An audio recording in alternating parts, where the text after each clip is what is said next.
አንድ ጊዜ አንድ እብድ እያለቀሰ አላህን እየለመነ ካለ አንድ ባሪያ አጠገብ ያልፋል። ይህም ባሪያ በዱዓው እንዲህ ይል ነበር፣ አላህ ሆይ እሳትን አታስገባኝ፣ እዘንልኝ፣ አንተ አዛኙና ሩህሩሁ በእሳት አትቅጣኝ። እኔ ደካማ ነኝ፣ እሳቱን የመቋቋም ኃይል የለኝም፣ እዘንልኝ። ቆዳዬ ስስ ነው፣ የእሳቱን ሙቀት ሊቋቋም አይችልም፣ እዘንልኝ። ከዚያም እብዱ ሰውዬ ከት ብሎ ይስቃል። ዞር ብሎም አየው ይህ ጸሎተኛው። ምን ያስቃል አንተ እብድ ሰውዬ? ንግግርህ ነዋ ያሳቀኝ። ምን ያስቃል በንግግሬ ብሎ መልሶም ጠየቀው። እብዱም ምክንያቱም የምታለቅሰው ከእሳት ፍራቻ በመሆኑ ነው። ከዚያም ሰውየው ለእብዱ እንዲህ ብሎ ይጠይቀዋል፣ አንተ ቆይ ከእሳት አትፈራም? እብዱም አይ እኔ አልፈራም። ሰውየውም ከት ብሎ እየሳቀ እውነትም እብድ ነህ አለው። ከዚያም እብዱ እንዲህ አለ፣ አንተ አላህ ባሪያ ሆይ እንዴት ከእሳት ትፈራለህ? አዛኝ ጌታ እያለለህ እዝነቱ ሁሉን ነገር አዳርሳለች።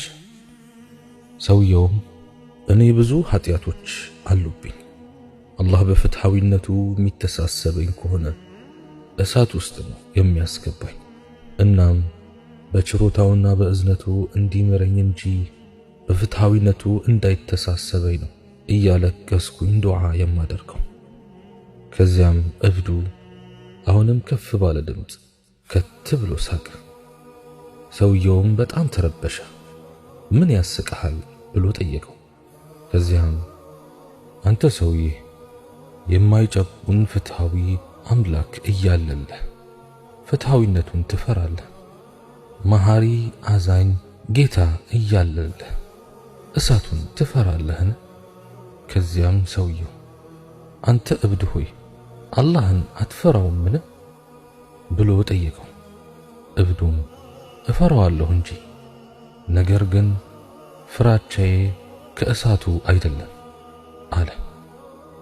ሰውየውም በጣም ተገርሞ እንዲህ አለ፣ ከእሳቱ ካልሆነ ታዲያ ከምንድነው የምትፈራው? እብዱም እኔ የምፈራው አላህን ፊት ለፊት ተገናኝቼ እንዲህ ብሎ ሲጠይቀኝ ነው፣ ለምን አንተ ባሬ አመጽከኝ? እናም ከጀሃነም ሰዎች እንደሆን ከተፈረደብኝ ይህንን ጥያቄ ሳይጠይቀኝ ወደ ጀሃነም ቢያስገባኝ እመርጣለሁ። ምክንያቱም የእሳቱን ቅጣት ለኔ ከአላህ ስብሓንሁ ወተዓላ ጥያቄ አንጻር ይቀለኛል። ምክንያቱም ከዳተኛ በሆነችን አይን እሱን መመልከት አልችልም፣ ዋሾ በሆነችም ምላስም ልመልስለት አልችልም። ወደ እሳት መግባቴ ጌታዬን የሚያረካ ከሆነ ችግር የለብኝም። በዚህን ሰዓት ሰውየው ተገረመ። ይህ እብድ በተናገረውም ማሰላሰል ጀመረ። ከዚያም እብዱ እንዲህ አለ፣ አንተ ሰውዬ አንድ ሚስጥር እነግርሃለሁ፣ ለማንም እንዳትናገር። ሰውየውም ምንድነው ይህ ሚስጥር አንተ ጤናማው እብድ ብሎ ጠየቀ። ሰውየው እብዱ እንዲህ ብሎ መለሰ፣ አንተ ሰውዬ ጌታዬ ወደ እሳት አያስገባኝም። ለምን እንደሆነ ታውቃለህ? ለምን አለው። ከዚያም ምክንያቱም የአምልኮት ተግባራቴ ከፍቅርና ከናፍቆት የመነጨ ነው። የአንተ የአምልኮ ተግባራት ደግሞ ከፍራቻና ስግብግብነት የመነጨ ነው። ለሱ ያለኝን ግምት አንተ ለሱ ካለህ ግምት ይበልጣል። ልመናዬም ከልመና ይሻላል።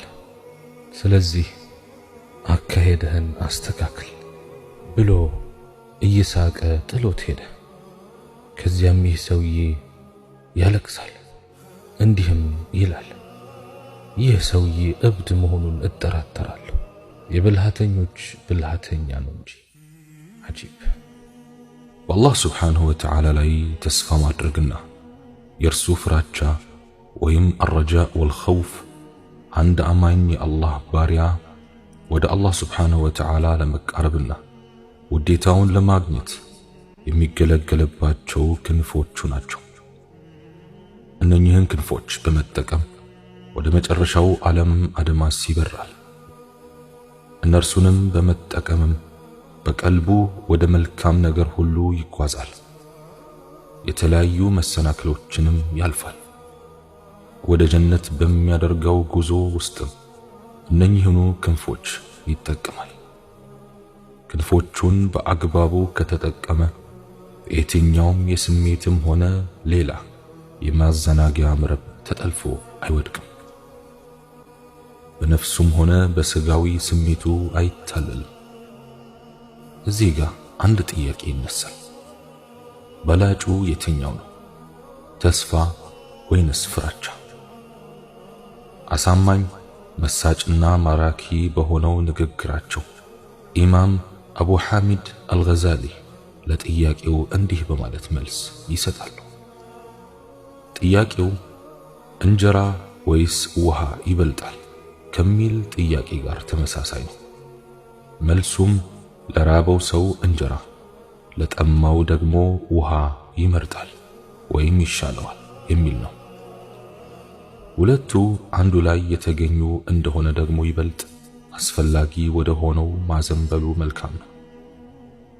ረሃብ በልጦ ከሆነ እንጀራው ይሻላል። ጥማቱ የከፋ እንደሆነ ደግሞ ውሃው ይመረጣል። እኩል ከሆኑ ደግሞ እኩል ናቸው።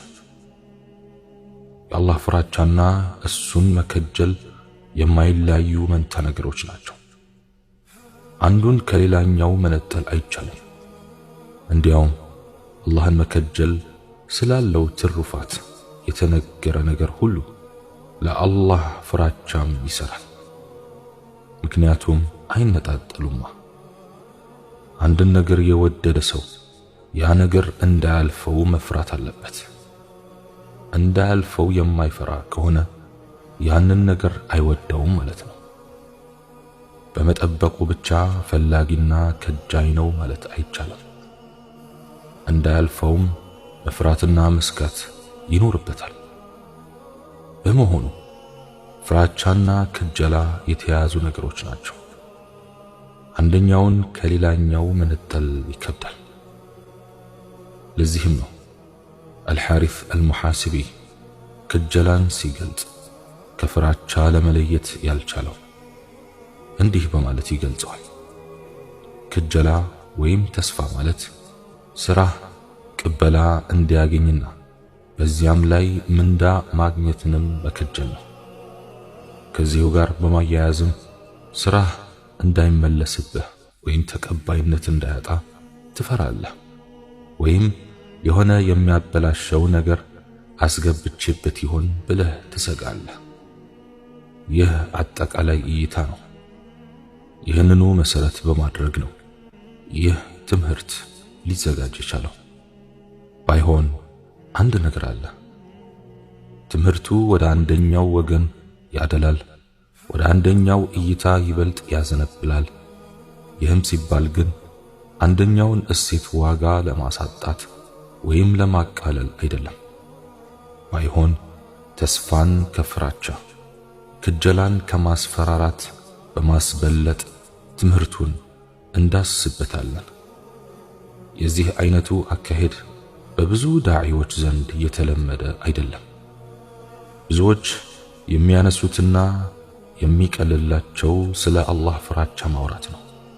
አላህን ፍሩ፣ አላህን ፍሩ የብዙዎች ማስጠንቀቂያ ነው። የቀድሞዎቹም ሆነ የአሁኖቹ መጽሐፎችም የሚያተኩሩት በዚሁ ዙሪያ ነው። የቀደምት አበው ወርሶቻችንም በብዛት የሚያተኩሩት የአላህ ፍራቻ ላይ ነው። በርካቶች ማስጠንቀቅና ማስፈራራት ነው የሚሆንላቸው። ከእዝነቱ በላይ ስለ ቅጣቱ ያወሳል። ኻቲማን ስለ ማማር ሳይሆን ስለ መጥፎ ኻቲማ ብዙ ይናገራሉ። ስለ እሳት የሚያወሱ ምላሶች አቤት መብዛታቸው! እሳት ከእሳት ተጠንቀቁ